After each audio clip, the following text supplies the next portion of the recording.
Okay, guys, so I am back again. Can you all hear me now?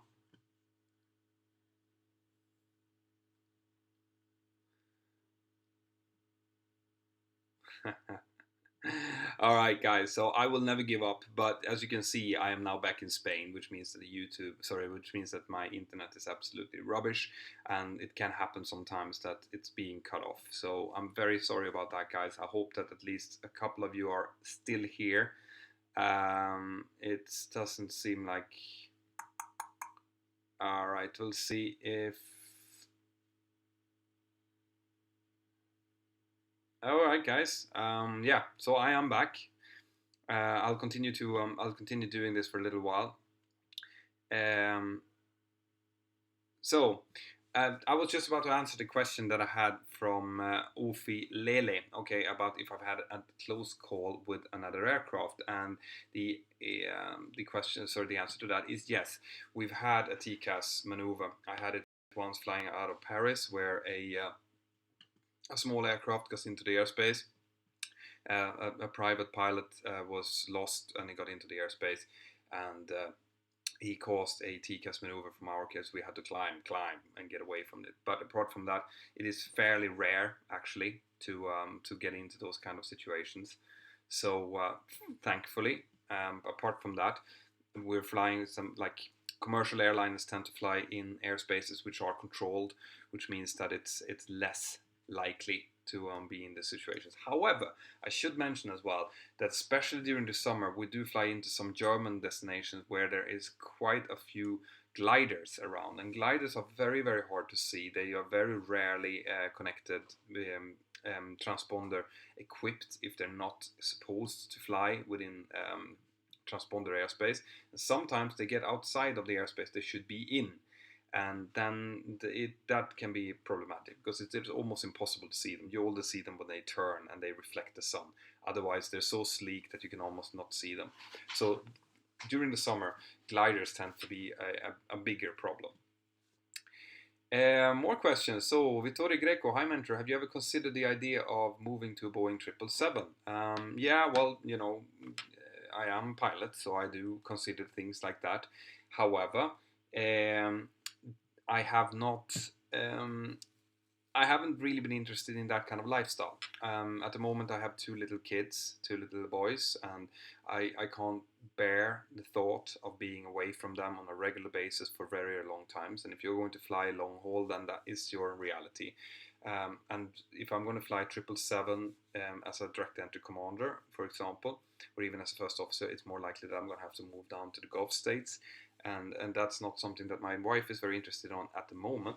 So no, at the moment I'm not looking into that. So I'll take some more questions from the app chat as well. Um,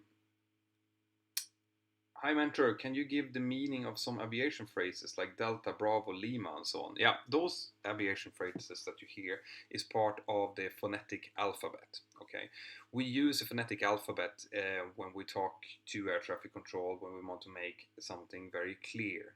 When we want to clarify something.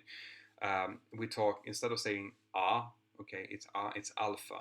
B is Bravo. C is Charlie. Delta, Echo, Fox, Golf, Lima, Mike, and so on. Okay, so this is something that you will learn when you take your radio certificate as part of your ATPL training, and you will use that phonetic alphabet. And where you will normally hear it on a day-to-day basis is the code letter for your ATIS. So when you're taking the weather from an aerodrome, it will be coded like this is information alpha recorded at time 1520, so on. And that code letter is just stating that this was the code letter corresponding to that time. So you know when you listen to it in a half an hour's time, if it's now information Bravo, it can be different weather. And that's why they give it code letters like that. So I hope that makes sense. Thank you. Great option. Be moved for that's one thing. I can only base my life and my decisions on what I see and hear at the moment. Okay, so at the moment the base looks fairly stable. However, my base, for example, has a huge reduction over the winter, and that has this year caused me to be quite a lot away from my family. Um, That is a bit of a problem, but it's something that I can live with. However, closing bases are very rare. So they normally only close bases for political reasons, as in they introduce a new tax, for example, like a travel tax. In that case, the airline might pull out of a certain country because it's not viable to have a base there anymore. That happened latest in Norway with Ryanair, for example, where they pull out of the Rugge base. Um, but you can't base your life on being afraid of these things happening, because then you can never settle down. So I settle down. If something happens, I will deal with that, and that is how at least I look at it. More questions in the super chat here. Do airlines consider religious or political views? No, they shouldn't. Okay, unless they're extreme. Extreme political views or religious views are not okay in any kind of airline.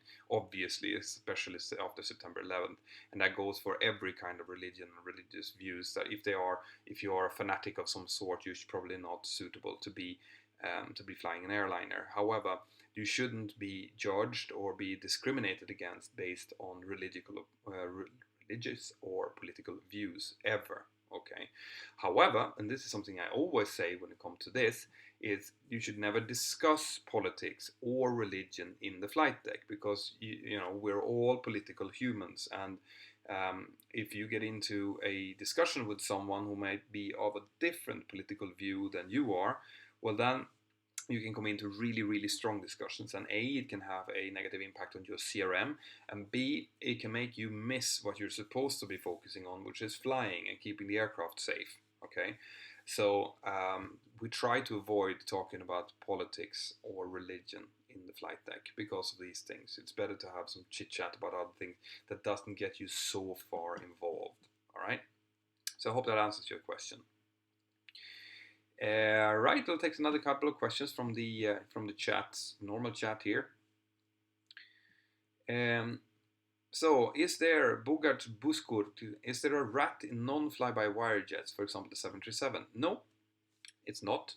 A rat is the Ram Air turbine. It's an Airbus thing. Okay. The rat is there to provide emergency power in case of a complete electrical failure. But in the case of the 737, for example, we have wires connected to all of the different flight control surfaces, so we can fly the aircraft even if we didn't have any hydraulic or electrical help. Okay, but second of all, we also have two batteries that's giving us a minimum of 60 minutes of power, emergency power, if we would lose all generators at once. So, and in 60 minutes you should be able to, within the kind of BEFA 98 from for the SAA government sponsored program. Is there any?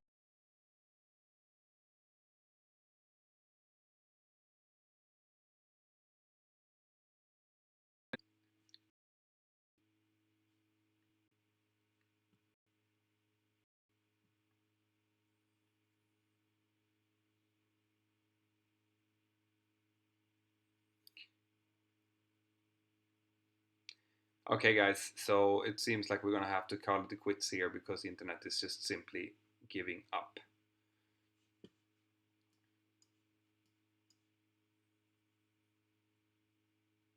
All right, guys, I'm back here for a really short while now, guys, because what looks like happening is that my internet is simply just giving up. All right, guys. So what I'll do, if you guys want, is I'll be available to you to answer questions inside of the chat, inside of the app, and also I might be able to do a short live stream on Facebook, on the Facebook page, guys.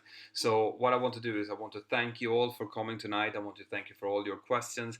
I'm going to continue to do these live streams and try to fit it in whenever I have some chance to do so, because I really love interacting with you guys. Get the Mentour Aviation app. It's completely free. I want to continue to build the group that is in there, so we can be as many people as possible participating in the chat and helping each other out, coming with suggestions, and tell me, guys, what you want me to put in there.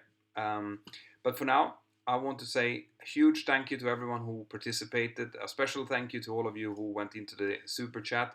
It's really, really appreciated. And have an absolutely fantastic evening, and I'll see you next time. Bye bye.